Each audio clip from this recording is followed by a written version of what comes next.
5 a.m. Pacific. Wesia for Leah. It's early out here. And I call myself being in Las Vegas. So guess what? It's super early or super late because some cats ain't even went home yet. But love to all you guys for rocking and rolling with your boy. Today we're going to have a great show. We're going to keep it simple. We know what's going on. We got LeBron James going to the Philadelphia 76ers. We're going to break that down.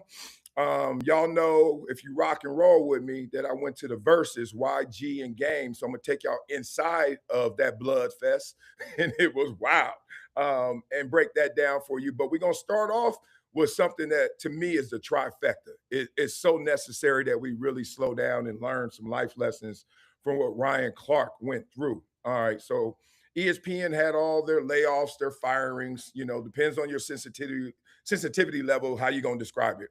You know me, I'm not sensitive like that. So I got fired, I got cut, I got released, I got laid off. You can have all the synonyms you want. You ain't got a job anymore. But that's not what's most important about the Ryan Clark situation. What's most important, I feel, is how we got there. How Ryan Clark, who is overqualified for the job of being an NFL analyst, not just because of his experience, how great he was at playing, but how great he was with the mic. But how some of the missteps, even he said, self-admitted missteps or regrets, or yeah, I will look at that and do that a different way. Whatever you want to call it, Ryan Clark takes us through that journey. So we're going to go on that journey with him. It's amazing. You talk about a guy who really went after it and went after it in his own way, but at the same time, you're going to hear him and you're going to question how authentic that way really was. It's really a great psychology of seeing how things can go awry, how things can leave you, how things can get away from you. And next thing you know, you find yourself on the chopping block. So I want to get into this. This is break it down to the very last compound. Y'all know what we do on this show. Love to all you guys. Blah, blah, blah. Who is here with me? Let's give some love to y'all because without y'all, shoot, I ain't doing nothing. Y'all my bosses. You know what I mean? Universal Trappers is here. Love my dog, Drew Mack. Francisco Aguilera, always rocking with his boy. That's my dog. Dan Fan and Asino the Wise. All right, Dan Fan, Francisco, Universal, y'all triple OGs. I ain't going to say his name, who missing here. Man, I can't believe it. He got caught up. Oh, one thing I can't do anymore. I had a call. Let me break this down and then get out of this. I had a call with a few people that truly respect, truly love, and truly been through the fire before. I'm gonna be in the news a lot. Just as facts right now. You know, with the headlines, I'm gonna be in the news a lot. And you know me, I'm inclined to respond to everything because I ain't got nothing to hide. But what I'm learning is if you respond to everything, you're really not doing anything because there's going to be a time and place for everything, whether it's trial, whether it's mediation, just keeping y'all up to speed. But I want to there's an article out there right now that I violated my restraining order. I just want to let y'all know the law. If you violate a restraining order, you're going to jail. Simple as that. Okay. So if I'm not in jail, I didn't violate a restraining order. That's it. And like, see, it's that simple. I don't have to go deep and break down the film like you. So there's a lot of misinformation, and the misinformation typically comes from ignorance, or they're trying to create a narrative. So there's a narrative out there. One thing I know that lies run sprints and the truth runs a marathon. So it's gonna be a marathon. Just letting y'all know because I can't lie to y'all. I can't tell you everything, but I can't lie to y'all. All right, so no violations here. I'm still here, free man, right? So. Love to you guys. All right, Ryan Clark, what happened, dog? Tell the real. I think the big question is, did you see it coming? Could you take us inside that moment? Yes and no. I'm upset with myself from this perspective. There were signs, but I truly thought for the first time in my life, I worked so hard at something. I was so good at something. Everybody acknowledged that that they couldn't fire me. That they wouldn't fire me. Okay. What do they say? What's that old saying that pride comes before the fall? And we all get proud of ourselves. And it's kind of tough, especially when you're accomplishing and you're doing so well and Ryan's killing it. Look how sharp that damn hairline is. Look how crispy that thing is. Look like an ocean shoreline. Look at that thing right there. First waves, the little crest right there. And then, bow, hit him. He got 3 layers right there. Love. We all start feeling ourselves. And he just said that in a different way. It's a lot of ways you could say the same thing.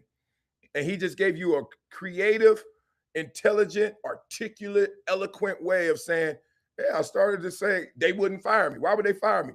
And I'm just here to tell you from experience, 51 years old, this world spins.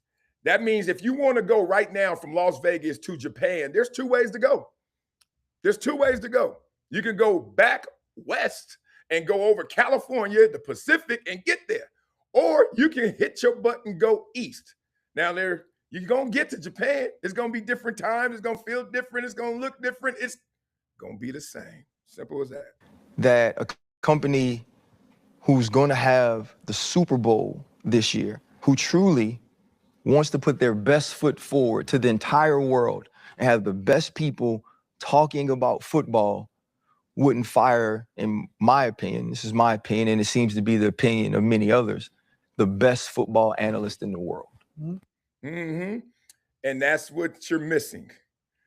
The ESPN executives start forecasting a year ago, 2 years ago, whenever they start saying, we know we have the Super Bowl, but let's get into the deepness, the logistics. Let's get into what is going to make this special. Because I've been there before. I've been on shows. I've been on networks that hosted the Super Bowl. It is it feels like to them their coming out party, even though they're a big multi-billion-dollar network. That's why there's so much pageantry. Anybody who's ever been to a Super Bowl, first thing you notice is, damn, it's a lot of parties, events, brunches, lunches, symposiums, all these events. You know why they have so many of these events? Because there's so much money being transacted. And then the network that is hosting it is going to be the umbrella for all of that activity, all that money, all of that stuff. It's crazy. And the last thing they're going to do is trick off their dollars. And so you are an amazing analyst. But the thing that they're thinking is, but can we keep him from being rogue? Because Ryan, when you get a platform, you speak on all things. We remember seeing you and Scott Van Pelt, and you stopping the end of Monday Night Football for what you wanted to say, which got Scott Van Pelt and Pat McAfee, I remember, having to, one, they agree with you. They said what you said, and then they had to apologize. Ryan gonna get into it, but this is what the executives are feeling. Don't trip. I didn't think that, and that's my fault. This offseason, our piece on Monday Night Football with Greg Brooks won an award, a diversity award. And our showrunner and our director and our producer were so excited, and it was like, PR is gonna post it. And it never happened. And eventually I just posted it myself, and then PR reached out like, oh, I'm so sorry that we missed it, but the Emmys are coming up and we'll post it afterwards. And I just remember sending a text to one of the people I work with, and I said, they're not gonna post that. They don't care. A company that posts about, cool things like spelling bees and post about the family feuds and all of these things didn't care about an actual segment on our show about a young man like Greg. Didn't care about that enough because of me to use it. Was that ever addressed? No, it was never addressed. Family Feud. Yeah. They have an NFL Live Family Feud, a show that I've been a part of, that I won a sports Emmy for being a part of, that's won 2 Emmys in a row because of the core of Laura Rutledge, Marcus Spears, Dan Orlowski, Mina Kimes, and Ryan Clark. You go do Family Feud, and Marcus and I aren't there, but Marcus was asked. And when I reached out to the people who were involved, they just said, one said, we never asked for you. Another said, these 2 people were already on Pat's show, and that's why you and Marcus weren't on. But Marcus was asked, I wasn't. So there were just signs throughout the season, like even now, if you look at everything for the Super Bowl year, I'm not. Let's stop it right there. Y'all ever been in a relationship and then something is just not adding up? It starts bubbling. Your intuition, they say, is 6 million times faster than your cognitive thought. Your intuition, your feeling on something is 6 million times faster. That's running than you thinking about it, like you computing it, like you putting it to understanding it. You felt it, but you just couldn't articulate it, right? So that's the thing that we all battle. We battle that. And when you're battling that, that doesn't mean you always trust your intuition, but your intuition, you don't, because sometimes your intuition is going to mislead you, right? It's PTSD, people who have been conditioned. You from the hood, every time you see something, you get triggered. And then it turns out it's not that. But that's what that whole relationship is about. What you feel versus what you think versus what you say versus what you do. And Ryan, he start feeling it. He's like, this ain't adding up. The girl that you used to text, and before you can even hit send, you see 3 dots, and then she hitting you back. Back, back, back, back, back, back, back, back. We rapid fire. All of a sudden now you hit her. You got to hit her again because you're like, did you see my last text? Oh, yeah. That's what I'm talking about. And Ryan started to see, this ain't adding up. You ain't telling me about schedule changes. Y'all not promoting stuff the same? Okay. On any of that. A guy that's supposed to be a part of Monday Night Football, a man that's supposed to be a part of NFL Live, a man that's a huge part of First Take, was a part of building Get Up. So to me, the signs were always there. And I called, man. Yeah. I called executives. I called decision makers. I called bosses. Is my schedule changing? What's it look like? And it was never a definitive answer. But I think it was never a definitive answer because this plan. Yeah. And you're not. Okay, real spit. There's an old saying in the NFL. Not a lot of guys have heard it, but been there before. They say, don't say hello when it's time to say goodbye. Don't say hello when it's time to say goodbye. Basically, people get into a new situation and don't care about the people or relationships in priority. You care about doing your job.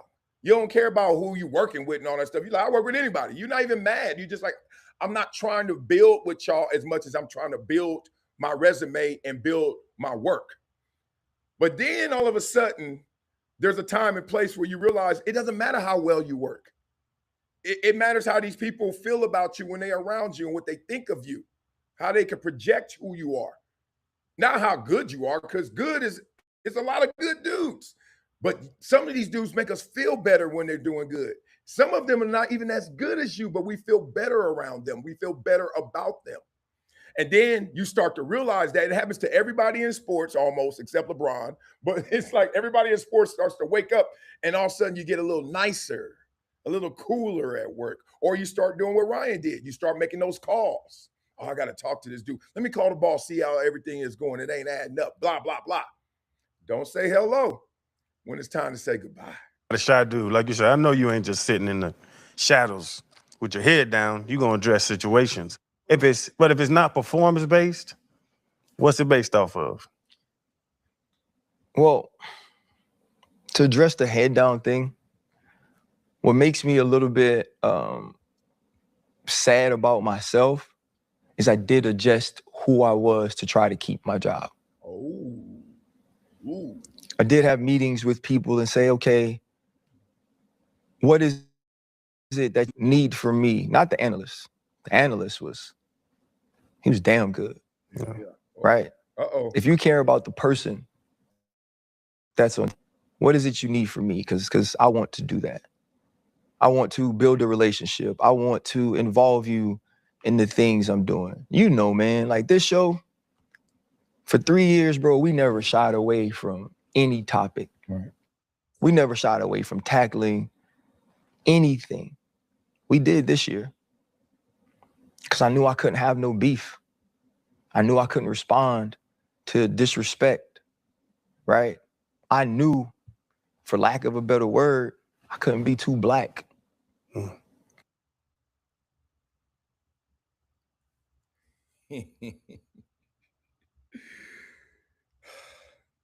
98 rap Tourette's ran through my head right now, but the one I'm gonna land on is, y'all remember NWA? He's like, oh yeah, it ain't over, mother. The saga continues. Okay, first let me just get this off my chest. Globally, I'm really getting fatigued of men not being emotional, but actually being feminine. We need polarity. We need the balancing act. And we're losing that because when we make missteps and miscues, we want to play the same card feminine women play, which is,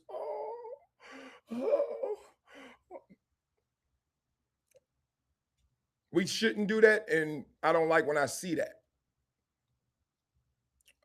Obviously, I'm under fire right now, and I'm not coming up here to cry to y'all. I will explain what I can explain, but now I'm not going to walk around here and say, woe is me. People get fired every day, Ryan Clark.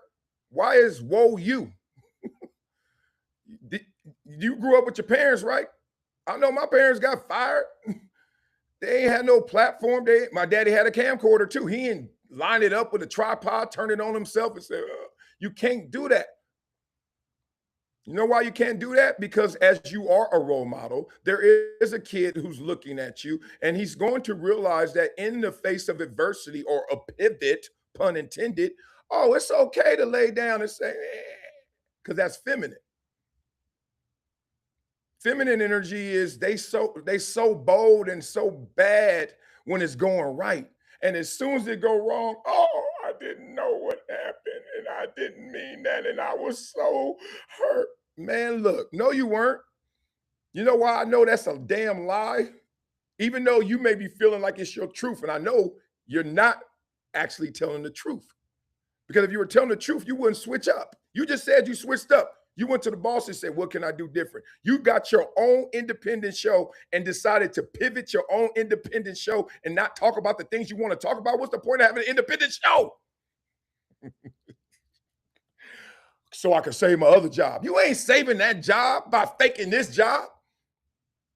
This is once again, the mental pretzel that people are getting twisted in. And when you're the one that calls it out, you're the damn bad guy. You're the damn hater. No, I'm not. I'm trying to help you, bro. I'm trying to untwist it with you.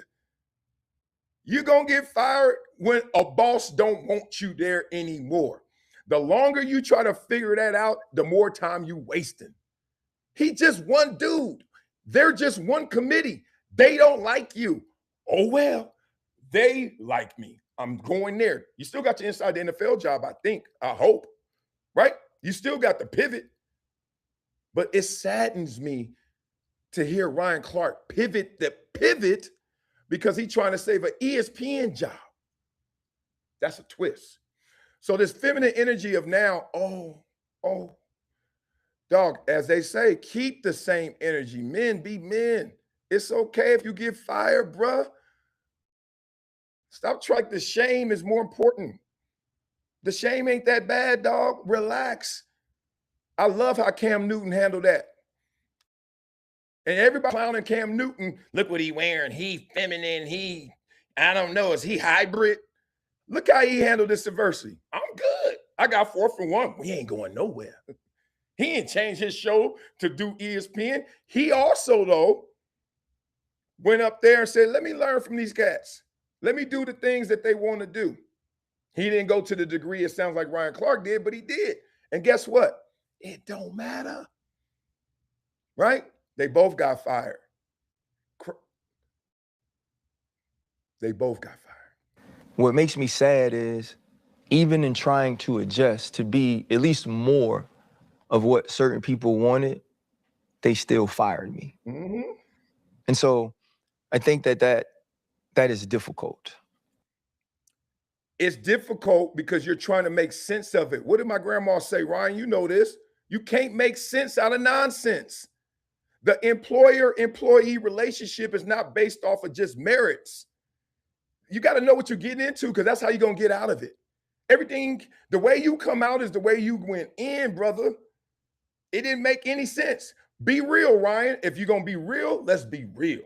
I wasn't the best defensive end ever. Come on now, we know that. Not even close. But I skipped the line on so many former DNs who wanted to broadcast. You want to know why? Because it doesn't add up. Oh, well, he got a good background. Oh, he's from the hood, but he actually went to Ivy League. Oh, this is interesting. Oh, he's actually articulate. Oh, he's personable. Oh, yeah. you just start skipping cats. But if we doing it just on merit, I ain't at ESPN 1 year after retiring, same year I retired, stop playing. So we forget that favor. And now, Ryan, you in this position right now. Ryan, you wasn't the best safety in NFL history. You wasn't the best safety in the NFL when you played. You weren't even the best safety on your team. At least I was the best DN on my team. I'm not clowning, but I got jokes. You know me, I lead with my laughs. I'm sorry. That was a good one too. Point being, so you already know you got favor. You skipped the line. I remember when you were interning at ESPN, Stringer Bell. You remember that Stringer Bell? So don't forget you skipped the line when all of a sudden they let somebody skip past you who doesn't deserve it. Oh, don't preach on them while they keep talking, dog. I think it's about some of who I am, and it's about certain executives not connecting to that, not supporting that, not wanting to champion that, not wanting to give that the vast platform that is ESPN. And I think they utilized it to make an example of me. Ryan, you were race baiting. It's okay, bro. That's the lane you chose to add. You wanted another layer on your cake. You were insane, and I will continue to say this, an insane football analyst. Much better than me. I'm pretty good at breaking down film, though, and entertaining you. That dudes, I could kill you in that. But I'm talking about just Monday Night Football, what just happened. Hey, check out this 3rd and long. I mean, I'm sitting there like, Ryan Clark is insane. Dan Orlowski is insane. Emmanuel Acho is insane. I don't care what you say about me. It ain't going to change what I'm going to say about you. It ain't going to change what I think about you. I'm sitting there glued. Scott Van Pelt sitting there talking to you. I'm like, he killing this every time. But if you want to add at the end of the Scott Van Pelt Monday Night Football post game, hey, remember that? The elbow lock? Scott, hold on before we go. And then Scott like, oh, yeah. Over here, we got to do this. It's a little bit rogue. That's one part. The other part is, Ryan, come on, bro. If you're going to race bait, you got to understand that's not going to land how you throw it. You're going to throw to you a great pass, and that receiver may catch it, may not. Most of them not going to catch it. Want to know why? The numbers, you're race baiting for your people, the community, 12% of this country. The other 88 are like either A, that's not pro us, but I respect it. They could be like, I respect it, but that ain't us. He ain't talking for me. B, are we even in this fight? If I'm a Asian, I'm like, I just wanted to watch 3rd and goal. I just wanted to see what happened in the game. What are you doing here? You black and white people are fighting at the end of a 3rd and goal segment? What? C, it lands on some people who are white or on the other end of your conversation that is not flattering. And then they're like, was that for me? No, I'm not racist. I'm not that explicitly biased. Or D, they felt like they the target. The whole out kick. We ain't playing no games on this show. We talk for real on this show. The whole out kick. Dog, for you to say some things and it lands as a blanket to people like, I ain't asked for this.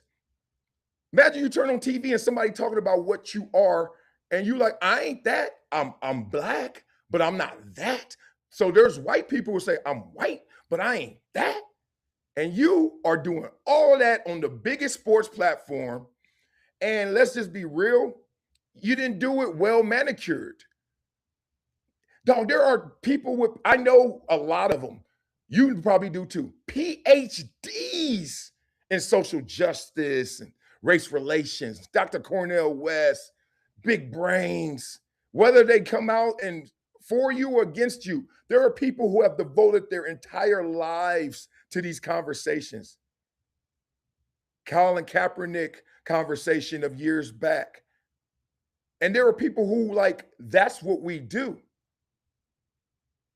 And they look at people with platforms like Ryan Clark or Colin Kaepernick, others, and they say, well-intended, but the path and the road to hell is paved with well-intentions. What about well-educated? What about sophisticated? What about deep and intellectual knowledge of the issues? Not just, hey, I got 20 seconds at the end of a football segment. Let me try to break this down that the PhD can't. Continue. I see you call some people to figure out what you can do. Did anybody give you a heads up? Yeah, I gotten some heads up. I mean, summer ago, Stephen A. sat with me, took me to lunch in Los Angeles. He told me, he said, you know, there's a particular executive that doesn't like you. No, let me be honest. I had been hearing this for years, right? It had gotten to me so many times.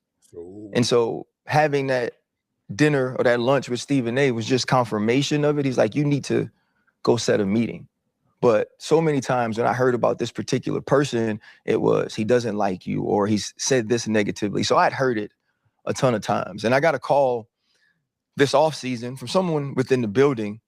And, you know, they said the way I stand up for our community is commendable, right? That they respected that in my position, I had a passion for that. But they also said it had created enemies for me at the executive level. It had created opposition, and that there were people within that building that were going to stand on the table for me. And it was such a shock because I thought to myself, in the most important year in ESPN football, you gotta stand on the table for me? Like for say me. Yeah, you. And you know you're in a pickle then. You know you got a problem then. You know when you running that ball like Barry Sanders and you hear from your coaches, yeah, we really trying to fight so you can start. We really trying to fight for you to get the ball. And you're like, you know how good I am?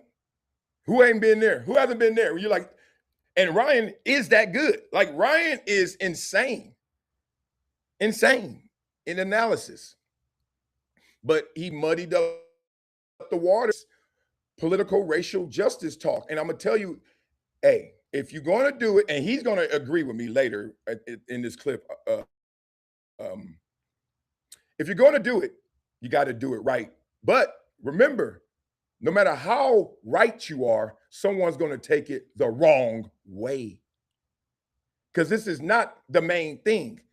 ESPN's main thing is not for you to get off your political takes. Even when they opened up season and said, hey, we want you guys to talk about what you really feel, you better be careful.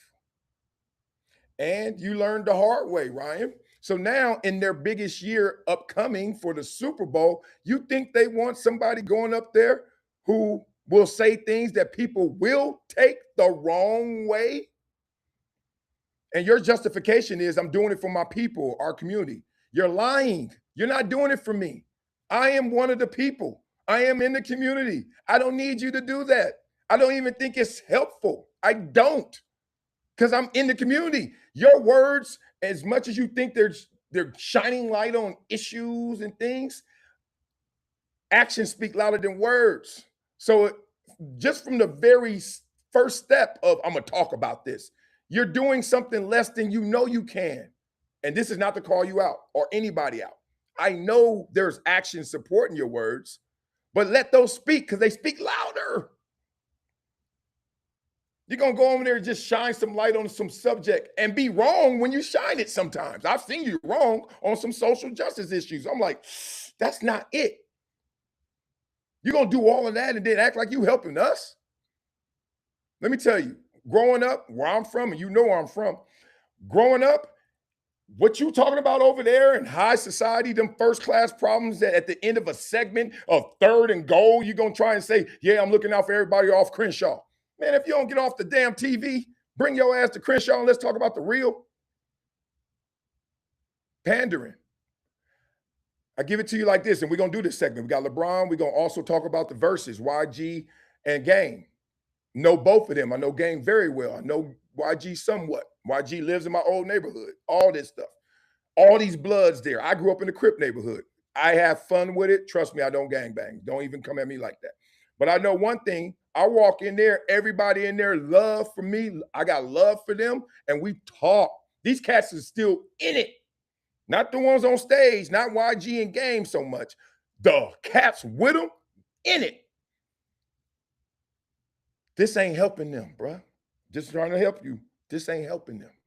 Like, there's somebody that needs to be convinced that our NFL coverage is elevated when I'm on TV. Like, there's a person that knows football.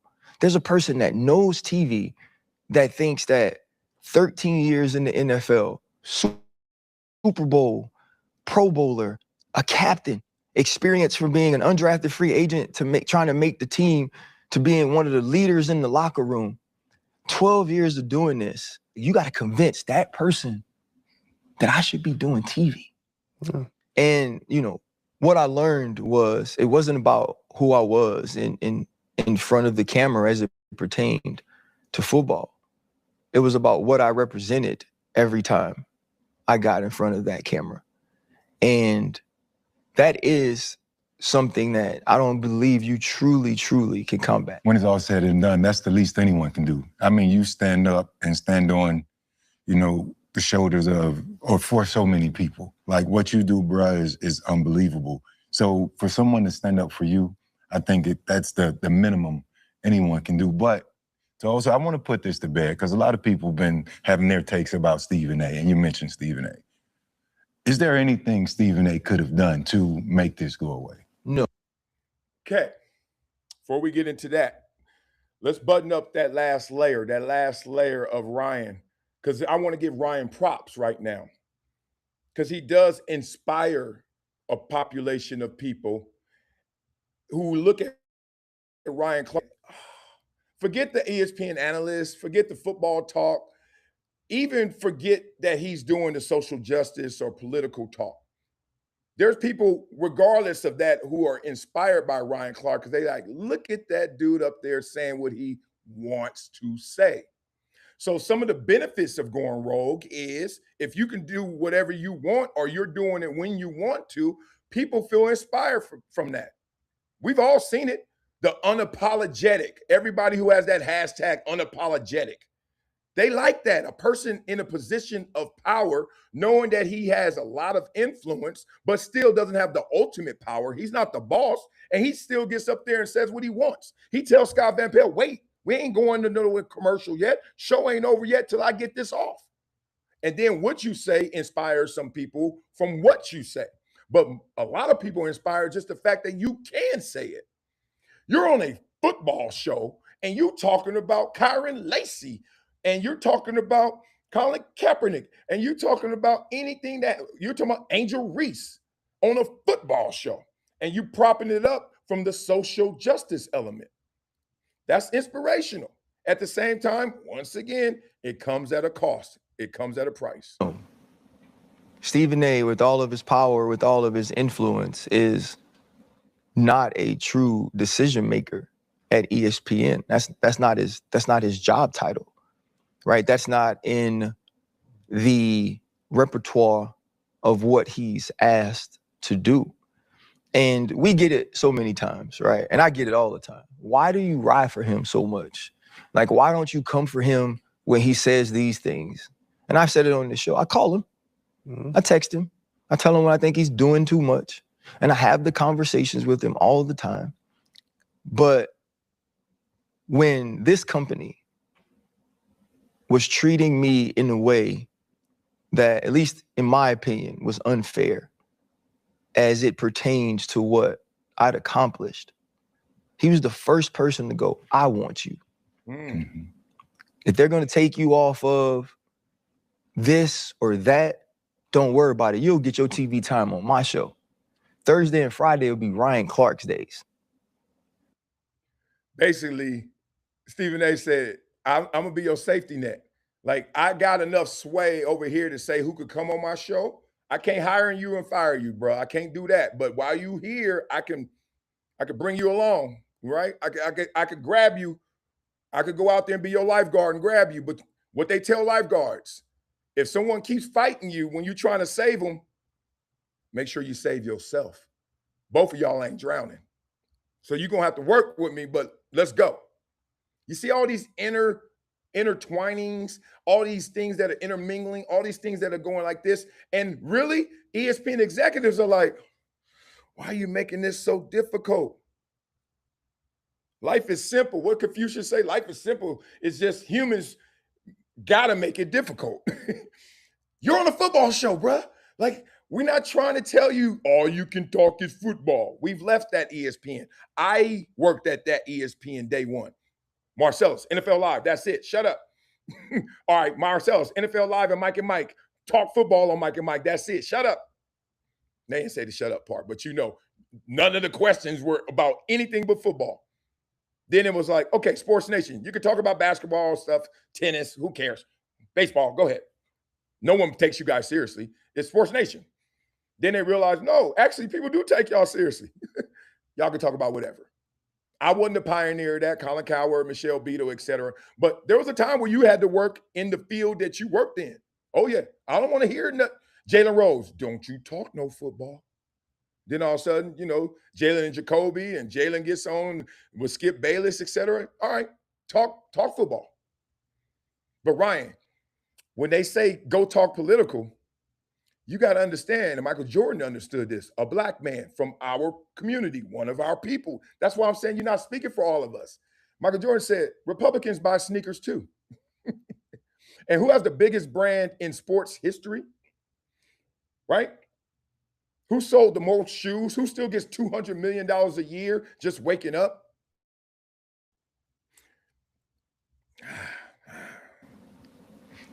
That will never be forgotten by me. Mm-hmm. I will be forever grateful for that. That in a space that I was sort of being told, at least being who you are is going to make you lose certain things because you aren't these people that we covet, these people that we're comfortable with, these people that we take pictures with and put our arms around and show the world that we support them. I'll do that for you. And the loyalty he's shown me, the love he's shown me, the true hurt and pain in his voice when he called me around 4 o'clock Central Time on Monday, I will never forget that. We are forever friends. And I want to give Stephen A. Smith his props for climbing that high up the ladder where he could even give Ryan Clark a life. He could be his lifeguard. He could give him a life raft. At the same time, he can't take all the water out the ocean. Stephen A. Smith is still an employee. He still has a boss, bosses. He talks about it all the time. I want to put this public pressure on Stephen A. Smith, like, where you, how come you didn't, man, look, dog, my check has 2 names on it, mine and the boss. It doesn't say Ryan Clark on Stephen A. Smith's checks. Don't even put that on him. That's messed up. That's just messed up. That's just wrong. And secondly, he tried to go to the extent he could. And you got to remember, that doesn't mean I couldn't do more. Stephen A. Smith could have done more at what cost to him, his social capital, his capital in the company. You fighting a boss who you know don't like him. That's why you took him to lunch last year. Dog, I can't do too much. I'm not jumping in front of the bullet for you. I grew up and people was always like, man, I got your back no matter what. I'll be like, dog, don't say that. Because there's going to be a what. I ain't got your back no matter what. I don't. We not that type of friends, bro. Ryan Clark and Stephen A. Smith, I'm taking bullets for you. I ain't taking no bullet for you. You're going to get shot. What'd you do? If you ain't an innocent bystander, what'd you do? Why are you shooting at you? You better talk. I ain't taking no bullet for you and then figure it out later. We got all this stuff all confused. This ain't on Stephen A. Smith, and I'm glad Ryan Clark didn't even put it on Stephen A. Smith. He said it as well. I see all these super chats. Keep them coming. I'm going to recap them at the end. God dang it. I'm flowing right now. Let's go. Now, in all seriousness,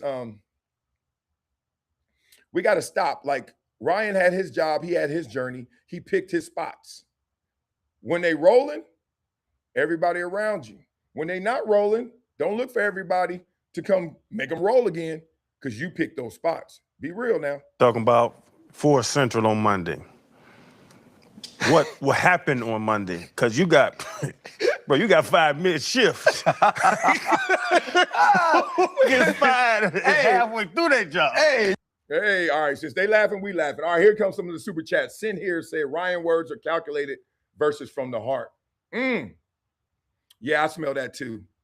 Ryan is still portraying Ryan. Ryan is portraying Ryan. That's one of our issues. Whether I'm right or wrong, I see that from him. That's why people would say that Ryan and I are at odds. We're not at odds. I just see, you know me, I'm going to see something. I'm going to talk about it. Okay. If I'm wrong, I'm wrong. I don't think I'm wrong, though. Slick 1020 says the vast majority of all people want to turn on the TV and simply enjoy sports. They don't want to listen to preachers, activists, or politicians during shows centered around sports either. Facts. Nobody trying to hear all that. And I got caught in the wash before, the Kaepernick time and all that stuff. And, you know, working with Whitlock. And look, I don't regret it. I just know that there was a climate and there was a time, especially the Black Lives Matter. That's when I had my most virality, my most impact is when I went against Black Lives Matter. And I was laughing and people thought I wasn't black because I was saying that. I was like, no, I'm intelligent. I don't give a damn if you think I'm black or not. It's stupid. Am I tall? Oh, we're going to debate if Marcellus is tall. Is he fat or big? Oh, we're going to, man, shut up. I'm 6'4", 280. Yeah, I'm all the things. Some things are not debatable. And one of the things I didn't think was debatable is reading a mission statement that didn't promote the nuclear family or a man and a woman together raising kids. And then people going to say, oh, that's good. I'm like, did y'all read? And I knew they didn't. I knew it. I know everybody had up their Black Power fist. They was over there marching. They were over there picketing. They were over there honking every time they went under a freeway underpass. And I was like, y'all don't know what they stand for. Let me read it. Not call them out. Not say, I don't like her. I don't like them. I don't like that. I said, let's read what they are about. Y'all down with this? All of a sudden, people start waking up.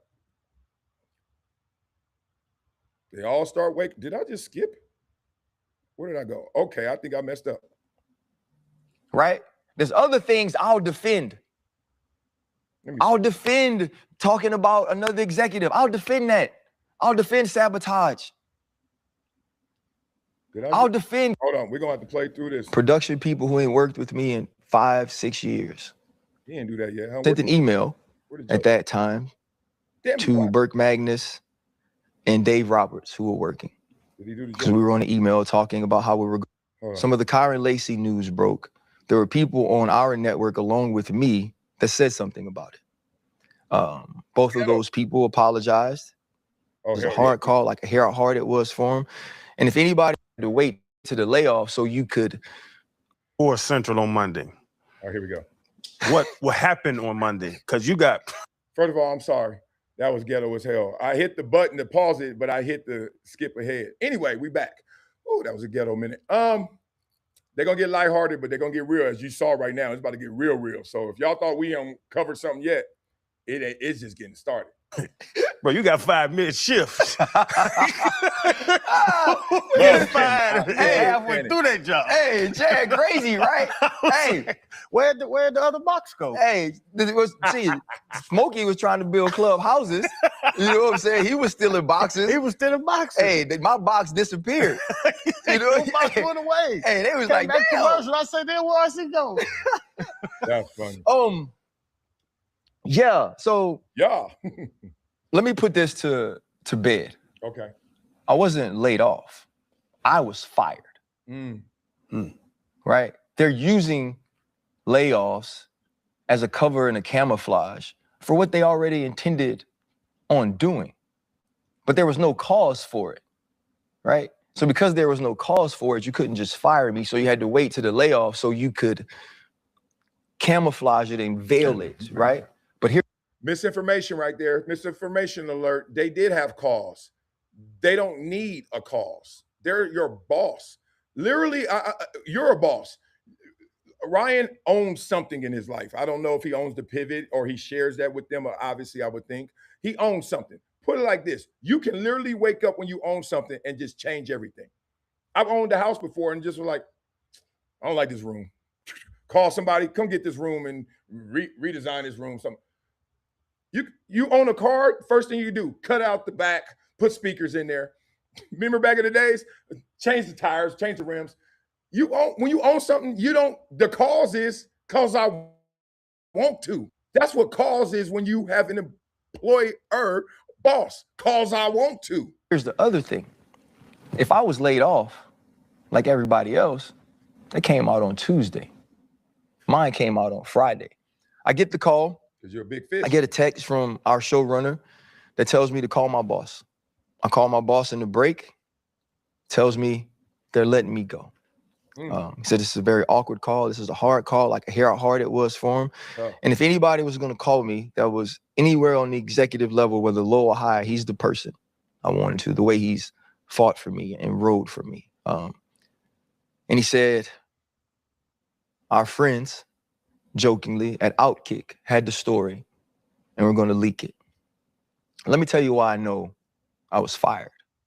Talk. Because during the season, after some of the Kyron Lacey news broke, there were people on our network along with me that said something about it.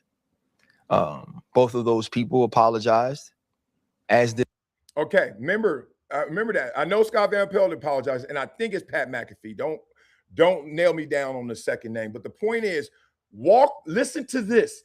This gets you fired by itself from a boss who the cause is cause I want to. Listen to the beats of this. We have to learn together, and this is not a pro anybody message. This is just reality.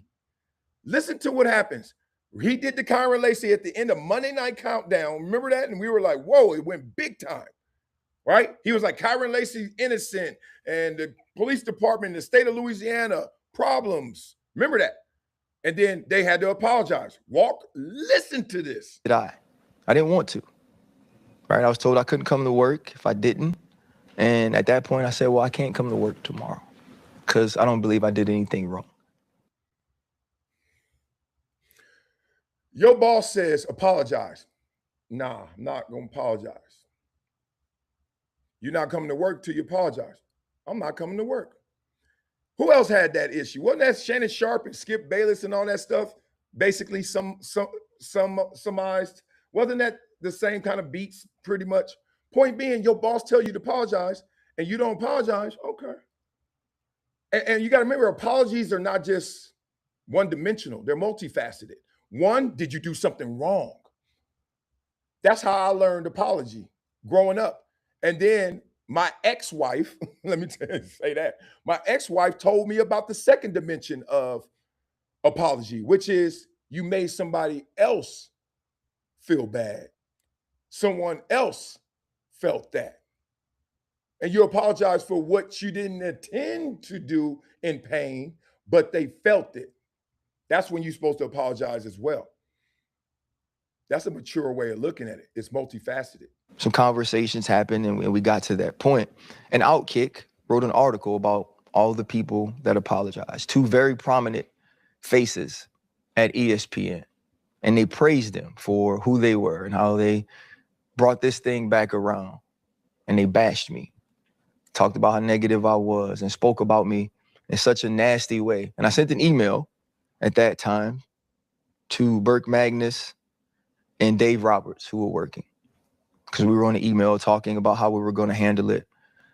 And I was very poignant in saying, you have to watch who you listen to about me.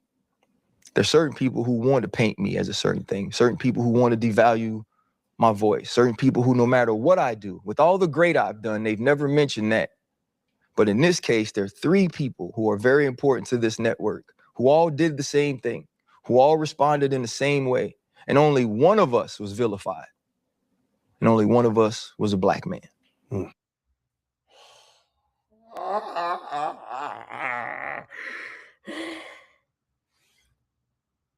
The human brain is wired to give you confirmation bias. All of us. When I want to look for something, that's where that comes from. You too, all of us. The logical fallacy we just all heard was the fact that basically your computation is Outkick chose to write something negative about you because you're a black man, or they don't like what you say for your community. Something in that world, that circumference. Here's the thing you didn't understand, Ryan. They got all of the ammo they needed from y'all. 2 white guys, Pat McAfee, Scott Van Pelt, and then 1 black guy, Ryan Clark. Let's throw race out the window because I think they did. 2 people apologized. 1 person did not. They knew that. That person just happens to be black. To make the notion that Outkick has never criticized a white person, and that's what we're implying, like they look out for their own and they mad because I'm looking out for my own, is insane. And I'm going to tell y'all this again, and people, I starting to see it in the comments at times. Y'all starting to pick up what I'm putting down. It's what you look for, you get confirmation. Therefore, that's what it is. Black people always say, don't talk about black people in public and tear each other down in public. That is some of the worst advice ever. I give it to you why. 1, white people tear each other down in public more than black people. TMZ, Entertainment Tonight, Access Hollywood, National Enquirer. Oh, I remember growing up, and I'm going to say it again. I remember growing up, every time I go to the grocery store, it's about time to check out. You know, you're looking at that little bag of Cheetos, or you're looking at them Snickers. They got you right there. You only got like $3 of food stamps left. You're like, oh, I don't know what to do, mama. Oh, I can't get the Snickers and the Cheetos. Yes, I can. But then I'm looking, and I always used to see the Star magazine, National Enquirer, 1980 something. I'm looking, Elizabeth Taylor. What'd she do? Looking at it, Barbara Streisand. What'd she do? The Star magazine. Remember? Then you go home, and you hear they just tearing her up. Then she suing them. Why she suing them? Because they lying on me. This is white on white crime, as they say. It ain't stopped. But you know what black people feel? Oh, when we tear each other down, we ain't gonna empower each other. We need to be unified. And it's just because you think we tear each other down more than them because you in the community, or you're looking for that, or you're listening for that, or you're only going to have that in your purview. Y'all need to relax. It ain't racial. It just ain't. I don't know why people don't understand that. Ryan, I think they wrote that article based off of there was a big scandal that occurred, and some people are apologetic and some are not. Who's not? Let's talk about them. Simple as that. And so how poignant, how purposeful is it to make sure that that's the exact same publication that gets the story that I'm going to be fired? Because you know. Oh, I got to interrupt you. Slick 1020 asked, why didn't RC stand on business after hearing an executive didn't like him?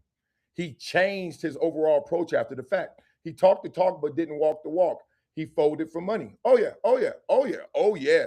If I didn't highlight that enough, when Ryan said, what can I do different, executive, to make you happier with how I work? And we ain't talking about football analysis. We know.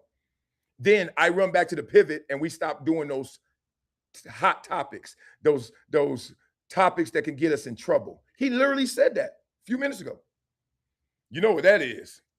People, that's called being a sellout. That's a sellout.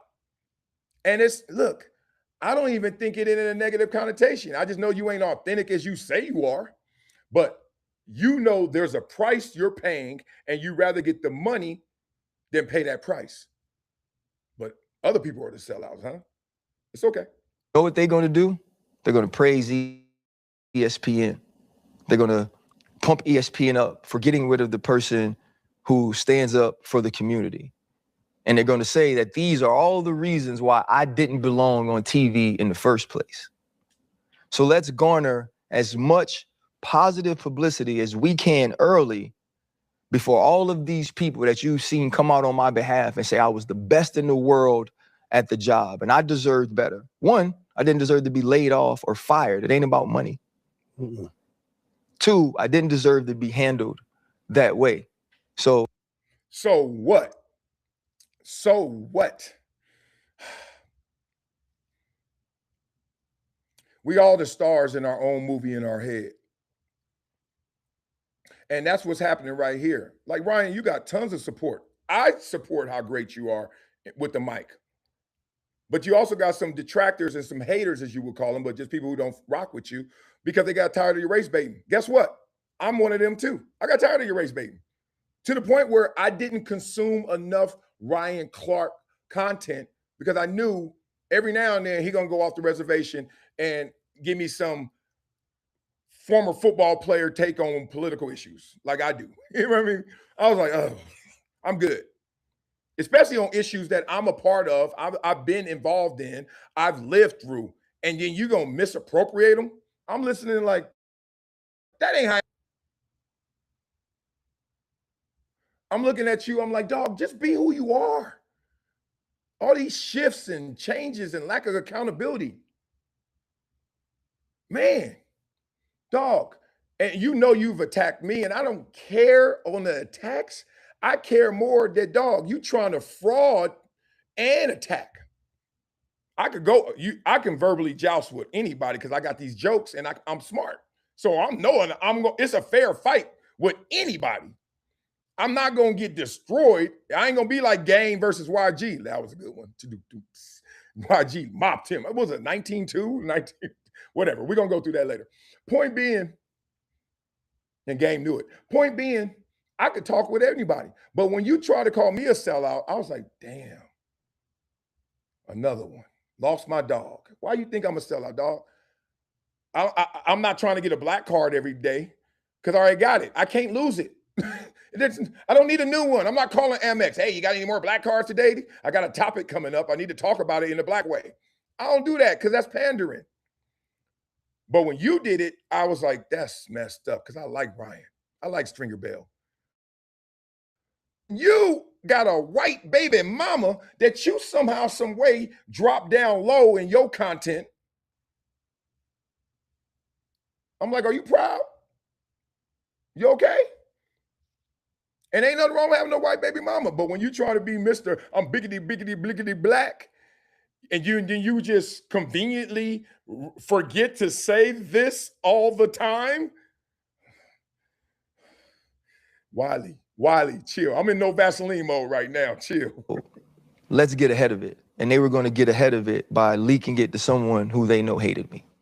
I would say, bro, how could this be that thought out when they just asked you if we could all, as a crew, come on First Take in August? That don't make no sense. When I saw it and how they did it and how outspoken you are about the community and how, like you're talking, some people don't agree with your stances and don't like that you were that open on their platforms.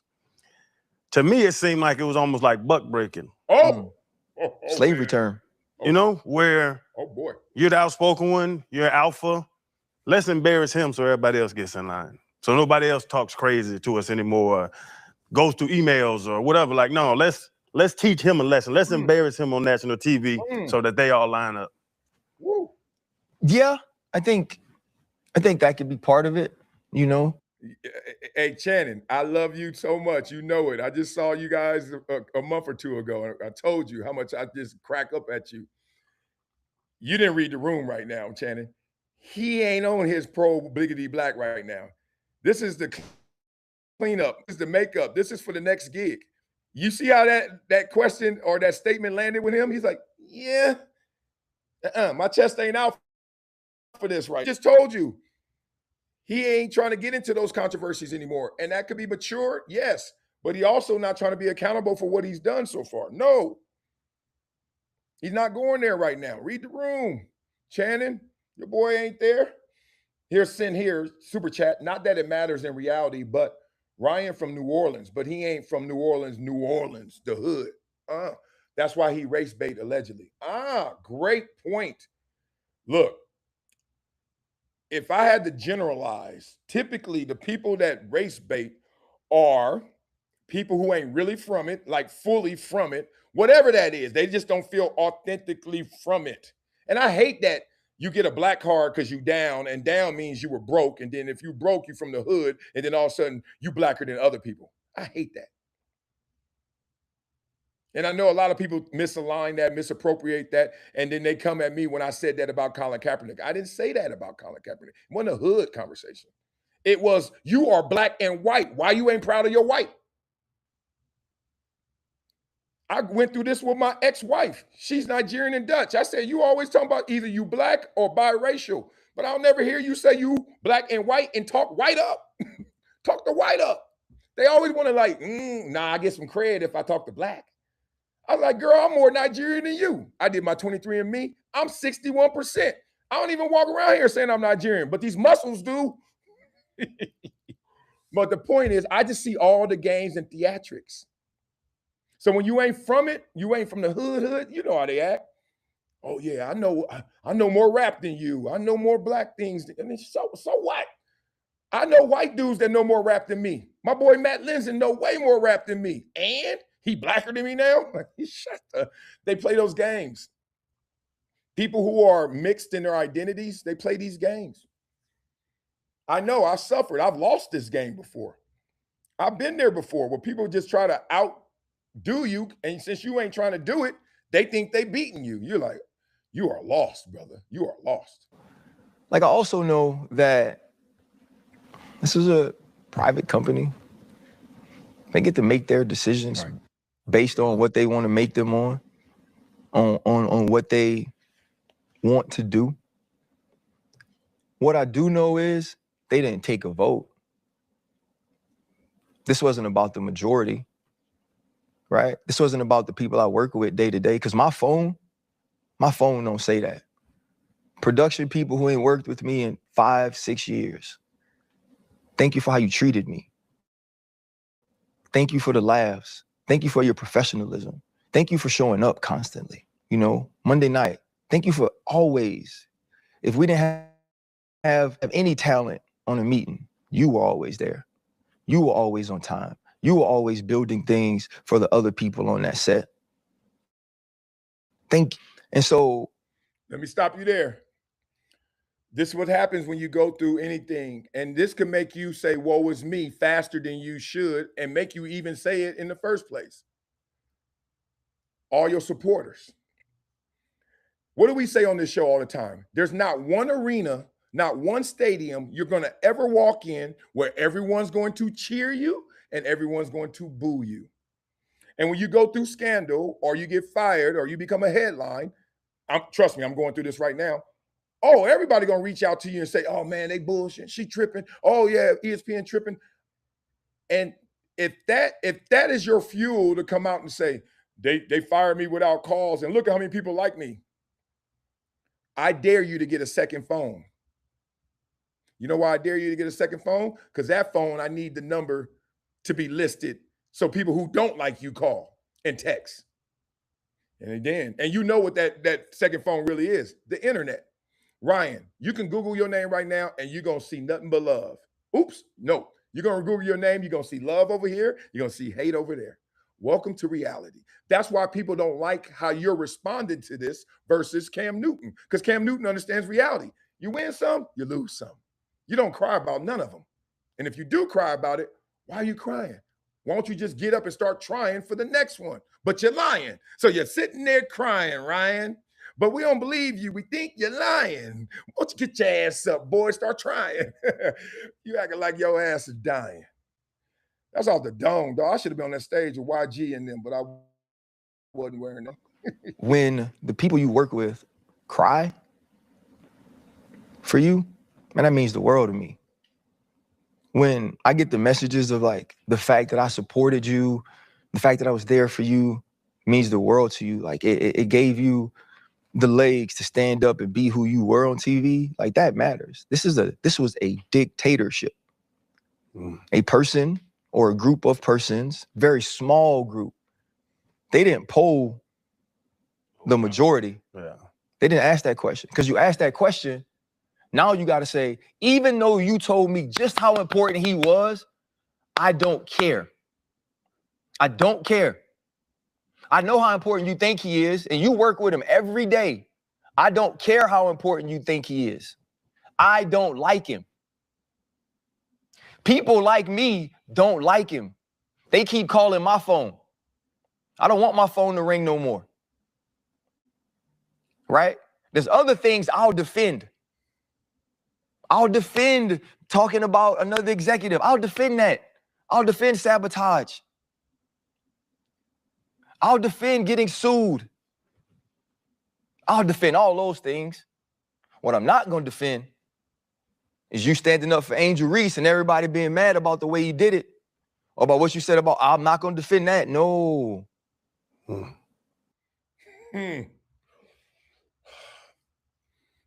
The more I listen to Ryan, more I listen to what happened internally, what he's saying about it, the more I realize that it's what happens all the time. When you're with somebody, and this is a relationship he has with ESPN, and they're so beautiful. She's so fine. And then she does something that you know is a violation. You let her run a stop sign, and you let her run it because most of the time when she riding and rolling, it's an amazing journey. It's an amazing ride. Pause. No, stop. It's great. And then every now and then it's a hiccup, but it's great. But then what starts to really happen in your cost analysis is like these great times are starting to get challenged by those bad times. And the bad times either keep happening or they're getting worse when they do happen. And sometimes both. The frequency goes up and the depth of the issue is grander. That Kyron Lacey stuff, if you really just want to keep it simple, you're talking about someone who's not here to defend or talk for themselves. They may have given you more information than we know. You're talking about a state of Louisiana, and you're talking about a police department. All three things that I don't think you can truly challenge and be victorious. So Ryan becomes that girl that all of a sudden she just starts saying stuff and doing stuff that you can't even explain yourself. And then they become insufferable because they're always trying to explain it.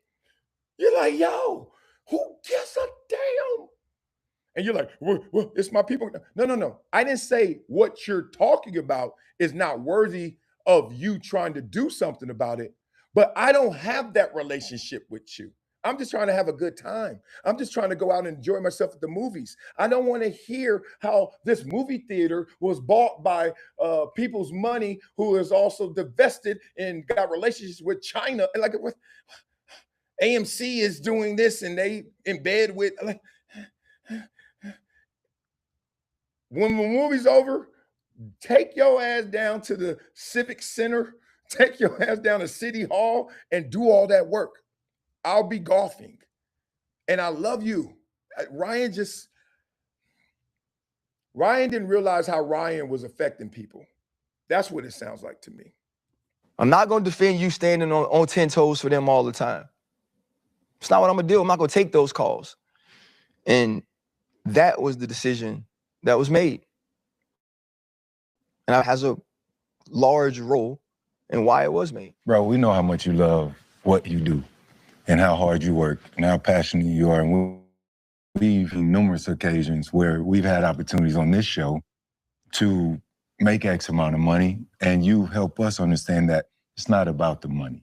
It's about the quality of the work that we have to put out and the lives it's going to touch. So we agree with you. It's not about the money. It's never been about that. It's about your job and simply what you love to do. But when you text me, like all the other people you spoke about, I said, man, this man lying. April Fools, it ain't even April. I didn't believe him, but I didn't want to respond that way because it caught me off guard. And I was like, ain't no fucking way these people are that stupid to do one of their best, but people like that. And I ain't saying that because we rock. Yeah. but I just know what it is. But even then, you know, I started searching the internet and trying to figure out, like many people might be, like, what happened? Like, what's going on? Like, is this a Netflix doc situation? Like, what's really going on? Yeah. And we've been hearing reports about, you know, the disagreement with Peter, right? Yeah. They're trying to pit you and Pat against each other. Mhm. And so many other things people are trying to stir up and figure out what's going on. Like Chan said, like they're looking or waiting for a scandal, right? Yeah. But it's simpler than that. Oh yeah, it's no scandal. Let me be very clear. I love Pat McAfee. I think what Pat McAfee set out to do really put in place a blueprint for a lot of us. Like, can we do it and be accepted or received at that level, at that amount of money? Probably not. Yeah. Stop it right here because you guys are going at it in the chat, and I love you guys. And you guys are the reason that, in part, your explanation, your reception of Ryan Clark is part of why he's in the position he's in right now, good and bad. Y'all rocking with Ryan Clark is got him to the point where he was on how many shows? ESPN, Pivot, Inside the NFL, etc. 4-time Emmy. But it also y'all saying, man, a little Ryan Clark fatigue or tired of you always making things a black convo. You got to understand where that landed too. That gives power to that executive who may be rogue, who may be a dictator, whatever you want to call him. It doesn't matter. He's the boss. He can go out there and say, look, you know how many people I know don't like Ryan Clark?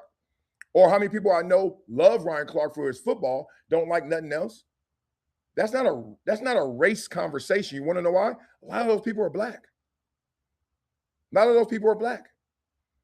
And so if the white person has the power, you're going to call him now some name outside his name because he's saying something that a lot of black people are saying? This is the mental twist. This is the pretzel everyone's caught up in. It's an anomaly in that way, but I respect and admire what he's built so much. Right. Peter Schrager, like me and Peter don't have an issue, right? I would think if you'd ask him right now, what went on with us, there's been nobody that's nicer to him. And I do want to address that as well. Before you address that, did y'all just hear the difference? Pat McAfee, how he explained it versus Peter Schrager? If you didn't, go back and listen to it. But basically, I don't have a problem with him. That doesn't mean you guys got a good relationship. Obviously, I would think if you were to ask Peter, that means you don't know. That means you and him ain't really rocking and rolling. It's okay, man. It's okay. The way y'all went at it on TV made him feel a certain type of way, and I already broke that down, and how D'Angelo Williams had taken him there before. Probably swore to himself he wouldn't be in that position again. He gets to ESPN on his honeymoon. Here you go, doing it again to him. But I want you to explain this because this is detailed. This is deep. Going into last season, that was when I met with the executive and said, hey, look, I can only see one reason why you'll have a problem with me because it's not my work. And I get my schedule. I'm supposed to work Thursday, Friday on Get Up and First Take. I fly in on Wednesday night. That's what my schedule says. So I fly in on Wednesday night. I never get an email. I never get a text message. Normally you get that about the production meeting. I don't get that. So I wake up in the morning and I was like, well, you know, I'm not working. I'm texting, hey, am I off of it?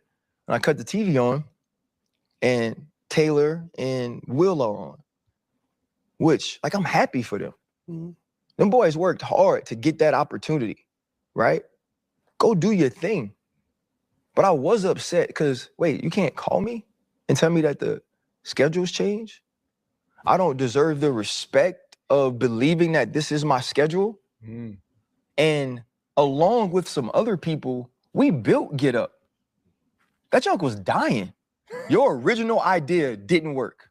Mm. So it was Dan and it was Marcus and it was Culture Wednesday with me and Dominique. That's why that show lasted to be what it is that you turned it into now. Give him credit. He ain't lying. Get Up originally wouldn't have been Shell Beto and Mike Greenberg. It didn't work at first. And then I guess they made some twists and some turns, and then they got the right people in there, and now it's rolling. Respect to you, big dog. No, once again, Once again, y'all got to listen to this analysis because it's deeper than the average bear. We're not going there. Just like I'm going to go here. Listen to me right now. There's a comment. I just want to highlight this comment from Nate Hall. Marcellus, just 2 weeks ago, had an issue with his wife, and he knows good damn well if he was a white man, he wouldn't have went to jail, but yet and still today, he's talking about race baiter. You're wrong, big dog. I know you're wrong. Experienced it. You're wrong. And that's the problem. This whataboutism that everybody always wants to run. If you were white, that wouldn't have happened to you. You a damn lie. First of all, I was black, 51 years old, and never been to jail. And I lived, and I was outside. My nickname, and this is not to say anything, but my nickname was given to me by other people because they were like, Marcellus is doing it. That dude, he's outside, he's balling. Like, come on, man, let's keep it real. But let me just diffuse what you said so you can understand. I'm not attacking you, so I'm not going to feel your attack. You know, when I got in that jail cell, and wait till I can talk about this in fullness. There's so much content I experienced and still experiencing, but I can't tell you guys everything yet, not in real time. When I got in that jail, guess what I saw? Black people, Latin people, and guess what else? White people. Over half of the jail cell, which is about 20, 30 people, and all the different cells, half of them are in there for what? Guess what? Yep. DV, domestic violence. He say, she say. Whether guilt or innocence for them, I know I'm innocent, but from guilt to innocent, it doesn't matter. That's what gets them in there. It's like this epidemic or something. But the point is, there was white people in there, bro. A lot of them. Don't give me this, oh, if you were white, you would have. No. You act like, how many times you ever drive down the street and just see somebody pulled over and you look? It'd be white people pulled over. I'll be like, damn, what they doing? Speeding? What they doing? They're reckless? What they doing? DUI? What, Tony Romo? Didn't Tony Romo just get arrested yesterday? Man, y'all be. And the people who I built that with, y'all just couldn't call me and just tell me, RC, we made another decision. And I asked, man, and another thing I'm mad at myself, I begged and begged to be back on that show because it meant so much to me that we built it and to be on it. And they just kept telling me, people aren't doing both shows. Dan's doing both shows all the time. Yeah. Damian Woody's doing both shows all the time. Peter Schrager's doing both shows all the time. And so I'm already feeling something.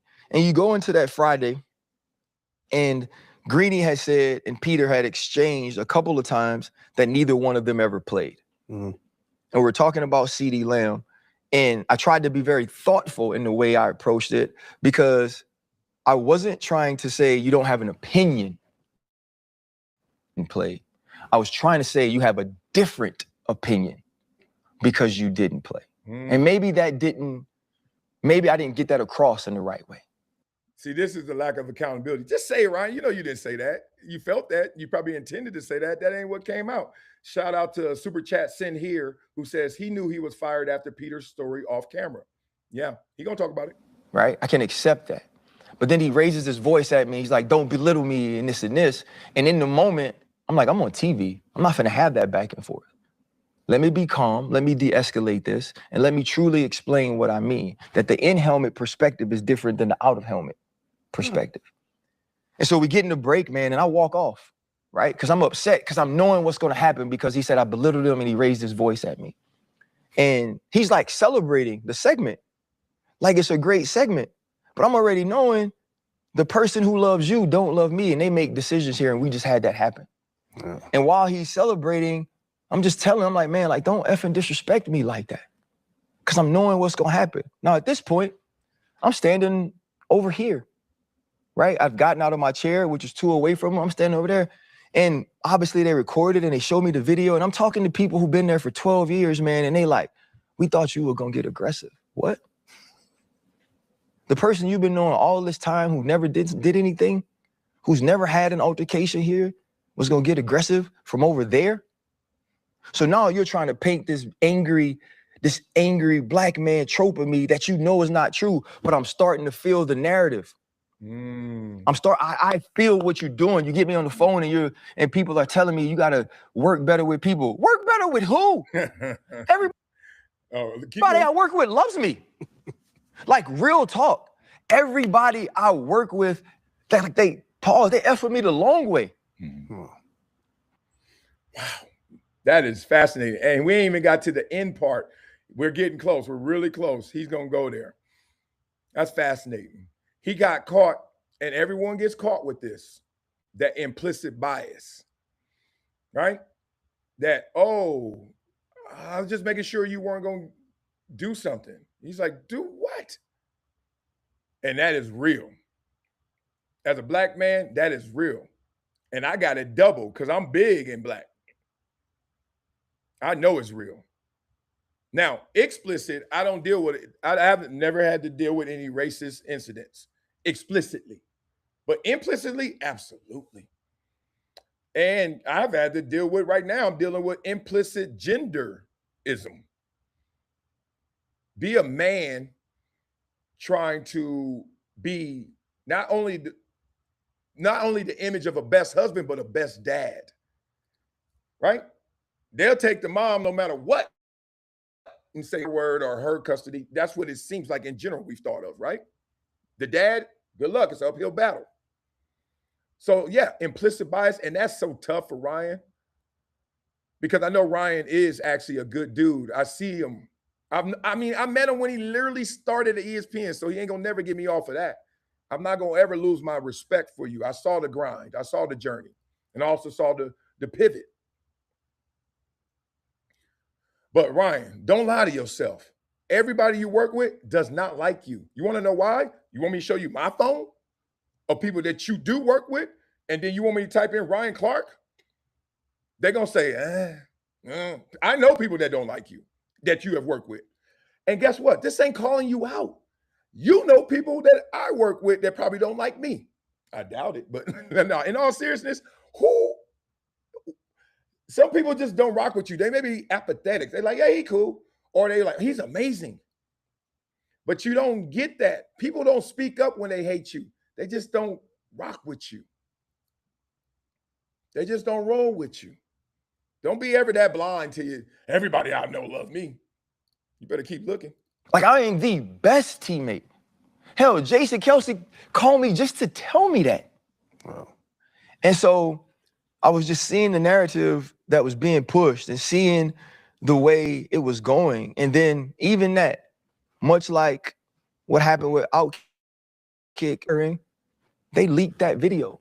And when they showing me this video, it's the video from the control room. So if that's gonna get released, that's somebody that works for us. Yeah. Right, you've been here 12 years. You have this incident. I want people to know that about you. I'm getting calls. We got the video. The video's been leaked. We're gonna show this. And honestly, I was trying to keep my job at the time. I should have told him, show it. Show him that he celebrated. Show him that I walked away. Show him that I was a 46-year-old man that said the F word from 15 feet away from somebody. But me and Peter talked. Yeah. Me and Peter fixed that. Me and Peter had the conversation. Me and Peter moved on from it, right? And what I wanted to do from him from that point on, because I heard what he said, I never wanted to make him feel that way, whether intentionally or unintentionally. So anything he wanted to do on TV, any point he made, any conversation he wanted to have, I was going to have it with him. I was going to support him. I was going to be a good teammate because that's what I did for everybody else. And like, that was unfortunate, but that's not why I'm fired. You're a stand-up guy. You've always preached accountability. Looking back over your 11 years at ESPN, 11, 12, is there anything you would do, or do you leave knowing that you were fully yourself? Or, you know, what are your thoughts, man? It's a good question. Great question.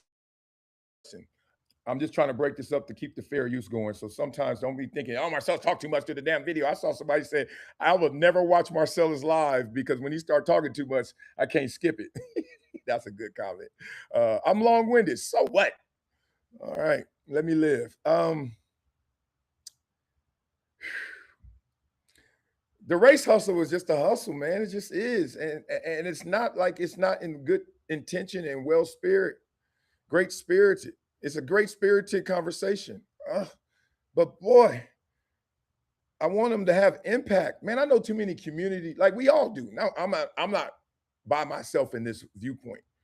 We know too many people really doing the work.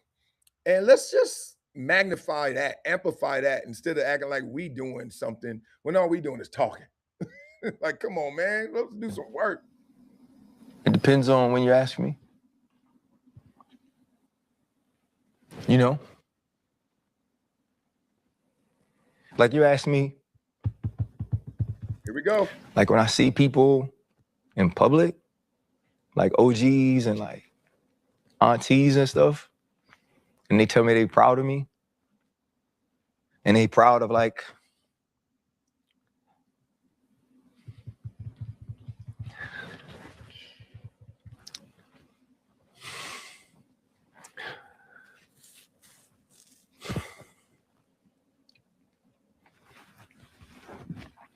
and they proud of like the way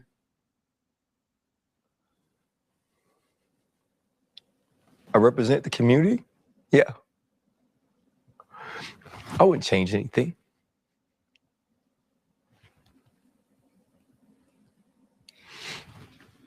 Because that means the world to me. You know, or like when I go home and this kid, you know, from the West Bank is like so accepted in New Orleans now. Like I wouldn't change that. You know, never. You know, like all I ever wanted to do was be accepted. You know, and want it. So yeah, like that, I wouldn't change. You know, if you ask me, probably the first like Monday of football, when all my friends get to do something like we did like, together, yeah, I'd probably change it. You know, I'd probably work harder to like be who they wanted me to be, or like build relationships with like bosses or executives, you know, because like it's just a relationship game. Because like I just see these people on TV who like aren't better than me, but I know I've never been at the tables they've been accepted at. So yeah, you know, there's some things I think I would do differently because I feel like I let them win. You know, I feel like there's a group of people, a faction of individuals who wanted to like devalue my voice, who wanted to take away my platform. I feel like I let them win.